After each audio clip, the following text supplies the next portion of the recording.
I have to give Chris Demm a lot of credit too.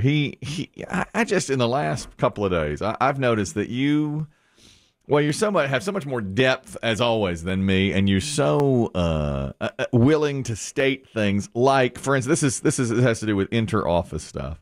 We get a sheet every Friday afternoon late that says, "Here's what's going on." Here's what's happening at the radio station. Yeah, it's from the promo team. Called the What's Happening sheet. Well, all honesty, I skim it for one particular thing. What's our prize that we're giving away? Yeah, there's a section for this show, and I skim that too. Okay, that's and I just generally look at it sometime over the weekend when I'm checking my emails. Like, okay, we got a prize there. Beautiful. Checked it off the list.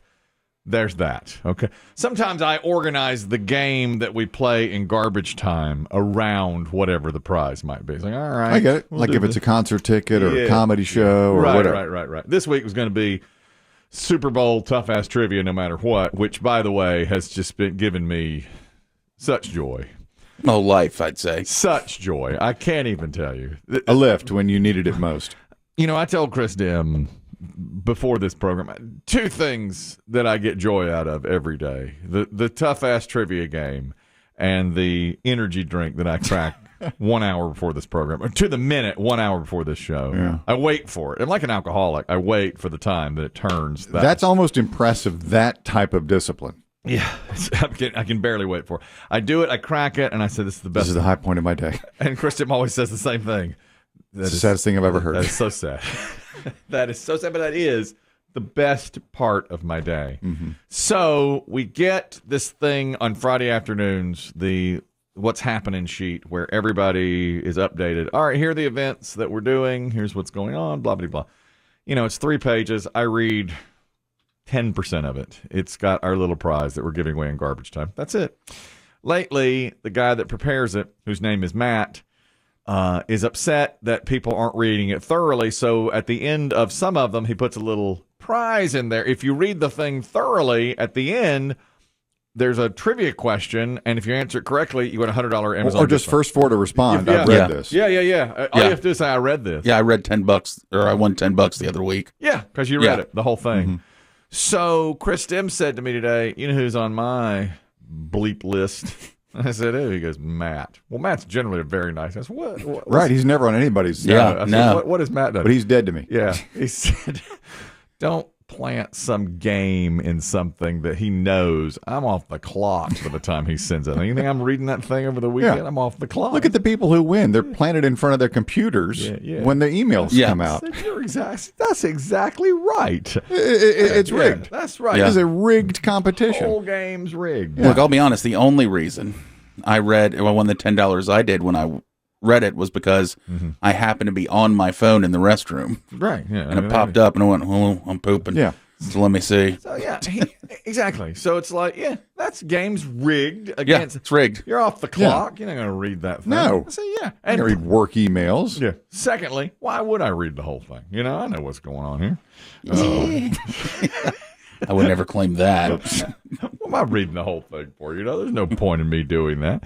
So I'm just I don't care what the other stations are doing. Right, exactly. What do I care? I'm not reading that. I just read our little part, and that's it, So somebody won a $100 Amazon gift card. Then they all patted each other on the back. Yeah. Way to go. Way to go. Hey, guess what? That cuts me out. Yeah, we got to stop group emails around here. Exactly. I'm not doing that anymore. That bothers me. But you can see why I'm upset. Oh, yeah. Oh, yeah. You don't even have a chance. But it just goes right over my head. I'm like, okay, so-and-so just won $100. Great. I wish I had read it. But Chris Demm's like, no. That is biased against You shouldn't have to read it. Shouldn't have to read that to win the $100 gift card. Or make it at least a fair competition. Yeah. Here's another thing. This is inner office as well. Chris Demm says to me a couple of days ago, there's a new employee in our Billboard department. And I said, let me stop you right there. We have a Billboard department. I was as shocked as you. Okay, there's a new lady, very nice lady, working in our Billboard department, to which I replied, "I can't wait to meet her." To which Chris Demm replied, "You've met her twice." You did. You have. Well, he says she's really nice, and she listens all the time. And I said, oh. And her husband is a bigger fan. And I said, man, I can't wait to meet her. And Chris Demm says, you have? You met them both. Twice. Huh. I know. It's like, man, I don't know what's going on from one. All you do is you just drink your energy drink. Yep, exactly. Get through this. You just stare at the screens in front of you. Exactly. Then all you think about is pickleball. That's it. Yeah. Here's another one. Here's another Chris Demm. Okay. Last night, playing pickleball.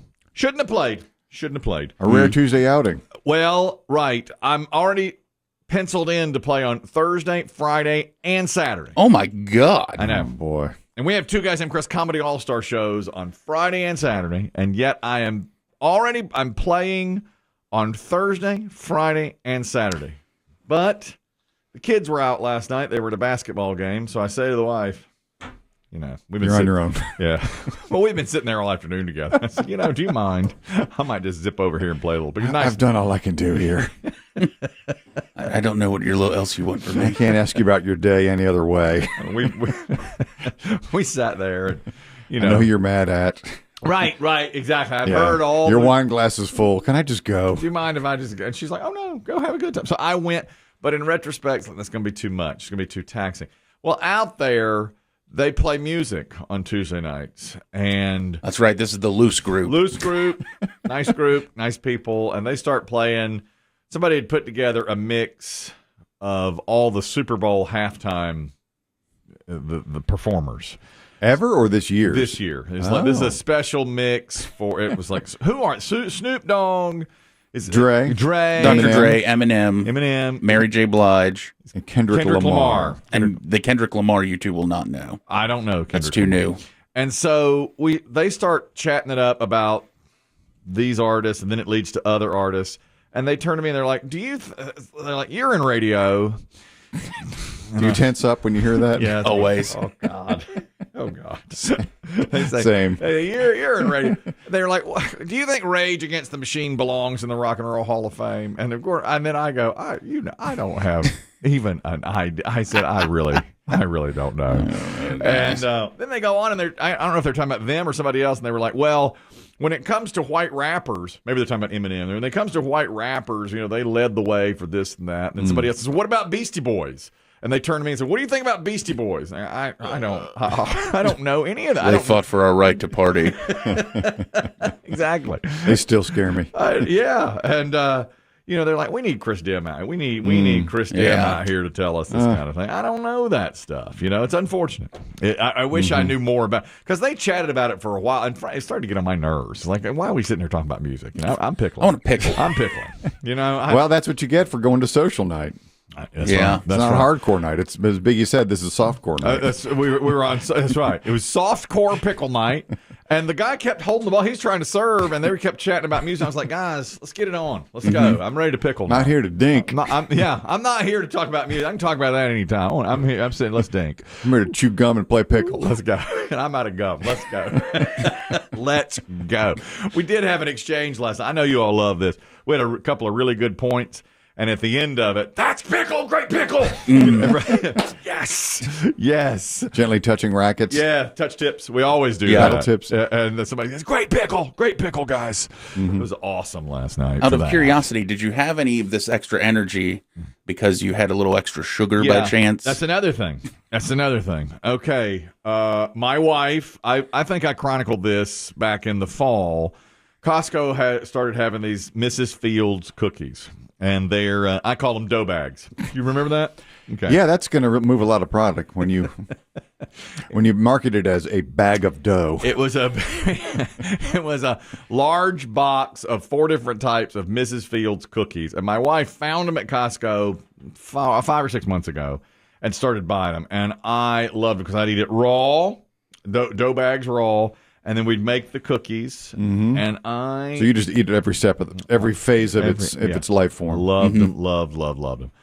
Well, then Costco, as they are known to do, they stopped having them after the holidays. That was it. And I looked other places, I can't find them. I really couldn't. And I loved there are 4 different types of cookies. All 4 were good, and I would make them, eat them raw, eat them cooked, and I loved them. So yesterday, I got home from a grueling day. You know how grueling my days are. And I walk in, You're sitting for 2 hours, Yeah. sitting for 4 hours, sitting for 2 more hours. That's right. That's right. So I had done all my sitting. I'd done and then I'm getting home and I'm getting ready to take a shower and sit. And I mean, it's just taxing. And my wife said, "Well, I have a little treat for you, a little surprise." And I said, "What? What?" And she pulls out of the refrigerator some Mrs. Fields cookies that she'd found back at Costco. She said there was only one box back in the corner, clearly forgotten at Christmas, and it's back. Just the one box. Okay. And I said, "Oh my God!" But I was so torn because, as you know, I'm in a transition challenge. I'm in a $2,000, 2,000-pound weight loss challenge. Biggie and I Here in this room. You're in this room. Biggie and I are battling back and forth. But I said, you know what? I've had such a tough time. Let me have some of those. So I ate a couple raw. Cooked ate all 8 of them. So I had 10 cookies. Yeah. 5 chocolate chip, 5 sugar with M&Ms. And then my wife said, Is this I feel like you're justified by saying I worked hard. yeah, I did that. But and I ate them. And then my wife, this was a real, this would like be the plot point in the movie where you go, oh my God, this is happening again. It's like a sequel. She said, I was in Costco. I saw it back in the back corner. I wasn't sure if I should buy it or not. I texted Biggie, do you think I should get these?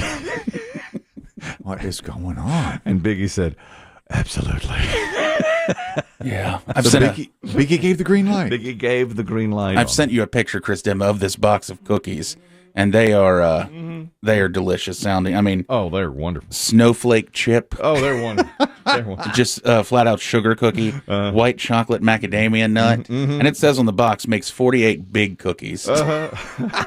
And your wife texted me, and I said, absolutely, this is a definite. And she said to me something I'll never forget. Let's all have a good day tomorrow. Right. My husband ate 4 pounds of cookies.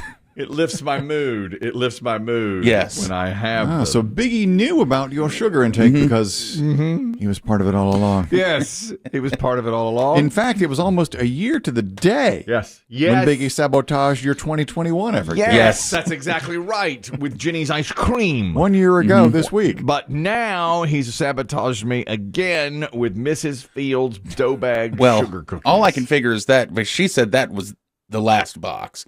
All I can figure is somebody in the back of your big box store went, oh, well, here, put this out. Yeah, one No one's fell going off. to buy that. One fell off the rack or something, and they found it, and It probably fell off the truck. Yeah. Yeah. Put it in the fridge. Nobody will buy it. Oh, somebody. Someone will buy it. You know, some poor schmuck. well, I told her, I said, he hasn't been that moody here at work, so I'm assuming you've been saving most of your mood for home. Oh, yeah. And she needed it.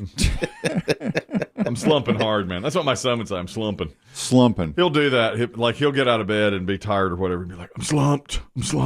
And so that's where I am right now. I'm slumping. Slumping hard, man. Need a little bit of sugar. A little sugar pick me up going, you know. Oh, yeah, those look delicious, though. Oh, So how much of the bags are left? Oh, well, more than half because I cooked. I mean, it does make 48 cookies. I cooked 10. And I tell you, that was some good stuff. Now, when you say cook 10, what does that mean? How long did they take? 11 minutes. Yeah. By the Just time like I was Mom used to make. I mean, you know, all you do is stick them right in there. That 11 minutes feels like forever, though, when you're... Oh, man. That's why you end up eating raw cookies, because you're like, I can't wait 11 minutes. 11 minutes. Of course. That's What is right. this, Russia? Right. Are they preformed or do you have to blob them out? Preformed. You don't have to do anything. Yeah. They're coming. Are they in- just like got the wax paper in between them or something? No, well, no. They're like I'm trying to figure. It's like you get them, and it's like they're all together, but they're easily break offable. You know, Yeah. they're like perforated almost, and you 12 of each Yep. cookie. And you just break them Break off. off what you want, and then put. So I had like 5 chocolate chip and 5 M&M, and put them in there. What a treat. Good stuff. But when she told me after I was eating them, yeah, Biggie gave the go-ahead on this. I thought, oh, well. Yeah. Year 2. He lays in wait after I get a lead Well, on him. The February surprise. Yet again. Yeah. Yet again. He's diabolical. Well, there's still, we have not had our Little Debbie ice cream yet. So No, I know. You won't. we've collected all the packages for it. Mm-hmm. We haven't filmed it yet, and I'm just waiting to, see if maybe you want to join again. No, I can't do that. That's for Biggie's podcast. They're testing Little Debbie ice cream. Yeah. They're sampling it. But That's just not something I can be a part of. And remember, when I Look go at your on body language. Look at you. You look like, I mean, there's no disrespect. You look like a heroin junkie. To the actual junkies out there. Just talking I about don't it. want to disrespect the junkies. Look how you act when you just talk about it. I know. Look at you. You want it so bad. I do. I want it so bad, but I can't have it. I can't let the people. sick. I can't let my teammates down in the challenge. Just can't do it. Oh, I know. Were they really counting on you? I mean, every team knows they have a weak The link. weak- Exactly. the weakest in the bunch. Oh, I don't know. And I remember the other day at the gym, the lady told me the coach said you can work harder on the treadmill. You can go up on your pacing. So She didn't accuse you of slacking, but she didn't accuse you of giving your best. every so often you're supposed to go up on your what we call it a base pace. When you're just jogging, you're at a certain pace that you can always go back to jog. And she's like, you can go up on that now. It's been like a year since you've had it. So I did, and man, that is tough. That really hurt, I'll tell you. Yeah. So I did that. So that's why I gave myself the cookies. Oh, Yes. I went up on that. you Yep. know. Then I played pickle. And how'd you justify 5 nights of pickle in a week? I thought you only had you'd struck a deal. Well, that's a tough détente. one. Well, we had struck a détente, and then I wasn't going to play last night, and I waited and waited. But we sat together for so long in the afternoon. It's because usually my wife has to leave and pick up my daughter from school, which takes a while, and so we don't have as much free time together. Well, my daughter stayed after to watch basketball, and my son went to the basketball game, so he was picking her up. So we were there all afternoon together. Just together. So finally I said, well, what time are the kids going to be home? She said, well, 9:30. And I said, well, why don't I just sneak off? Can I just go? I'm going to play a little pickle. Sneak off and play a little pickleball, you know, that's exactly. But then what that wasn't even satisfactory for you. no, I had to, no, that's right. And now I'm It wasn't pure enough. No. no, it'd be pure on Thursday night.